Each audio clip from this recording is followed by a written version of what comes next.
I'm thrilled at today's guest. He's a return guest. I'm thrilled he's here because his voice is so right for the times. Congressman Ritchie Torres, the 15th District in the Bronx, is a man of reason, thought, and grace. And thank you for being with us, Congressman. It's an honor to be here. So I quoted you last week in one of my podcasts, and right after the election, I'm going to read, a direct quote from you. Donald Trump has no greater friend than the far left, which has managed to alienate historic numbers of Latinos, blacks, Asians, and Jews from the Democratic Party with absurdities like defund the police from the river to the sea or Latinx. There is more to lose than more to gain. Than there is to gain politically from pandering to a far left that is more representative on Twitter, Twitch, and TikTok than the real world. The Democrat added, the working class is not buying the ivory towered nonsense the far left is selling. Amen. I mean, you really nailed it. I'm curious what the reaction's been to that. Look, I feel like I'm saying what many people are thinking but are too afraid to say. Just like the center right lives in fear of the far right in the Republican Party, the center left lives in fear of the far left in the Democratic Party. And I'm simply stating political reality. The majority of Americans are in the center. That's not a statement of personal policy preference. That's a statement of political reality. And when Republicans swung the pendulum too far to the right on abortion, the Republicans paid a price in the 2022 congressional midterms. Their red wave was reduced to nothing more than a trickle. But if we swing the pendulum too far to the left on fundamental issues like public safety and immigration, then we are going to pay a price, we Democrats, as we did in the 2024 presidential election. So there needs to be a pendulum swing back to the center. What's ironic is that the Republicans actually have a very obviously a far-right president-elect, yet somehow they were able to appear more populist and not as extreme as in reality their policies are. Well, I interpret the outcome of the election not as an affirmation of Donald Trump and his MAGA agenda, but as a rejection of a status quo marked by the inflation shock and the migrant crisis. Occam's razor holds that the simplest explanation is almost always the best. And the simple explanation is immigration and inflation. Those were the two issues that cost us the election above all else. And you said, Kamala ran a decent campaign. You kind of said that given the state of what happened with inflation, and inflation was a result of both administrations, frankly, that it was, I don't want to say impossible for Kamala to win in hindsight, but she really had it stacked against her. It was almost impossible to separate from those issues that you talked about that she was saddled with because she was a member of the previous administration. Look, I'm convinced that the reasons for Democratic defeat had more to do with structural reality than individual personality. Vice President Harris was at a structural disadvantage in an anti-establishment atmosphere. The majority of Americans disapproved of the Biden administration. The majority of Americans feel that America is on the wrong track or heading in the wrong direction.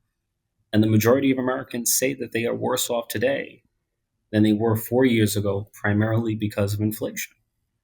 And that's an almost insurmountable structural challenge, no matter who's the Democratic nominee. Now, we thought that Donald Trump is so radioactive and so deeply unpopular that we could overcome that structural challenge, and we were wrong. It turns out that Trump fatigue is far outweighed by popular discontent over the inflation shock and the migrant crisis. Let's take a 2-week report card on Donald Trump. And one of the things that I've been touting is that people have got to stop selling their book and just let's be honest about things that are going right, things that are going wrong. As a Jew, as an American, I love his pick for Secretary of State and Ambassador to Israel and Ambassador to the UN. And I'm terrified of his picks for intelligence, defense, health, and particularly for justice. It brings my worst fears to bear. I'm curious, a 2-week report card and where we go from here.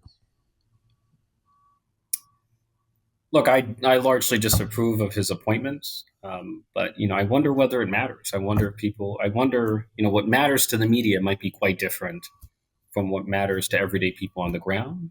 I think that was one of the lessons learned from the election, is that there's a disconnect between the priorities of the elites and the priorities of everyday people on the ground. But I have concerns about his appointments. There's a Turkish proverb that says if a clown goes into a palace, the clown does not become a king, the palace becomes a circus. And I worry that nominations like Matt Gaetz and Tulsi Gabbard represents the transformation of the American presidency into a circus. Neither one is remotely qualified to hold the positions to which they've been nominated.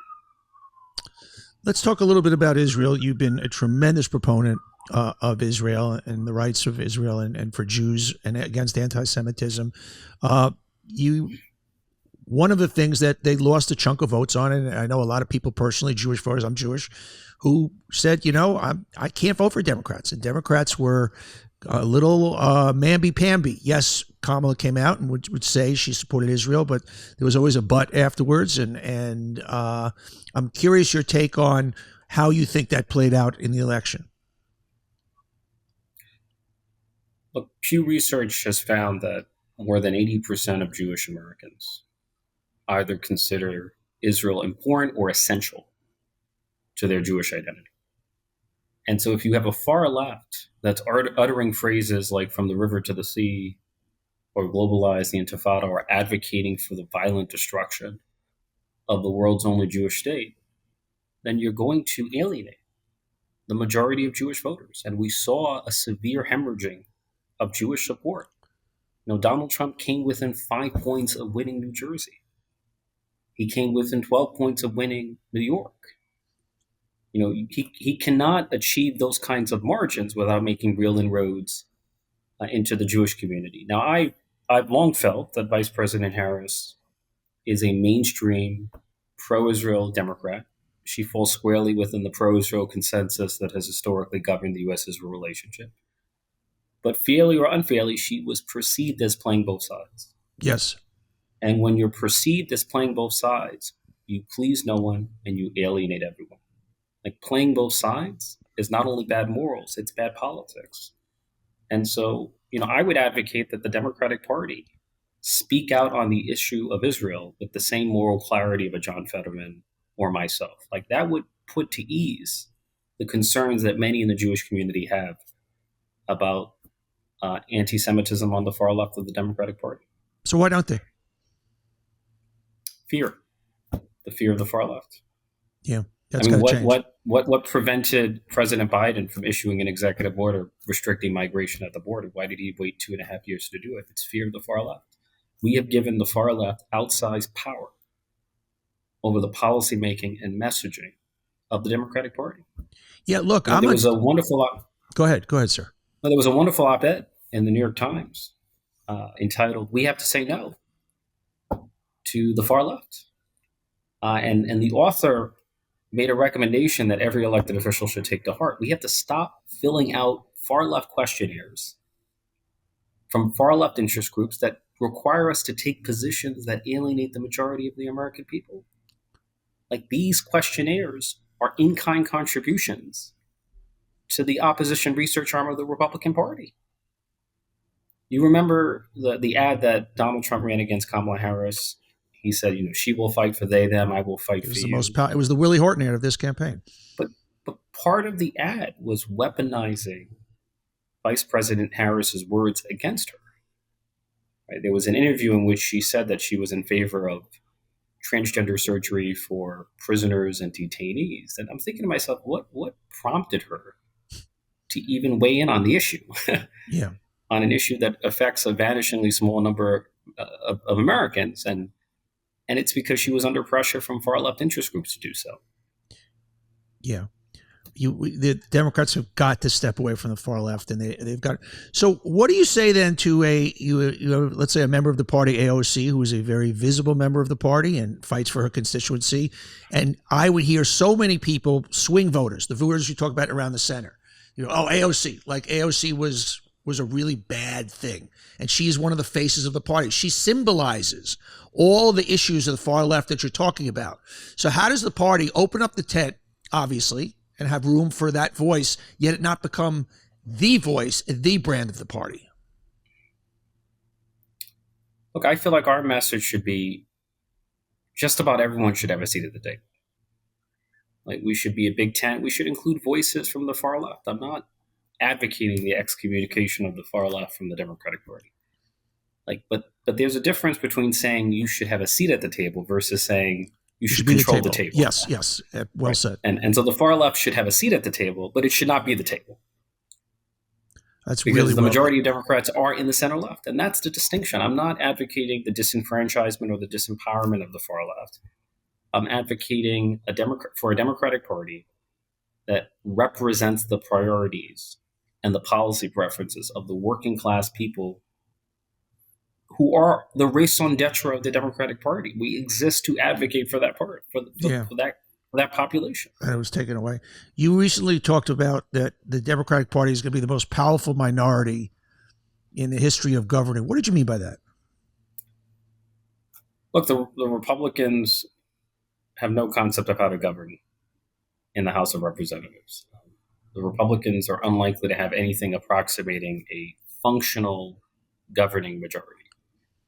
And so nothing consequential is going to happen, in my view, without the buy-in of Hakeem Jeffries and House Democrats. Like, House Democrats are going to play a much greater role than people would think, given Republican control of all the political branches of government, because the margin of control is so vanishingly small and the Republican House conference is so unwieldy that Democratic votes are going to be needed on core issues like the tax bill.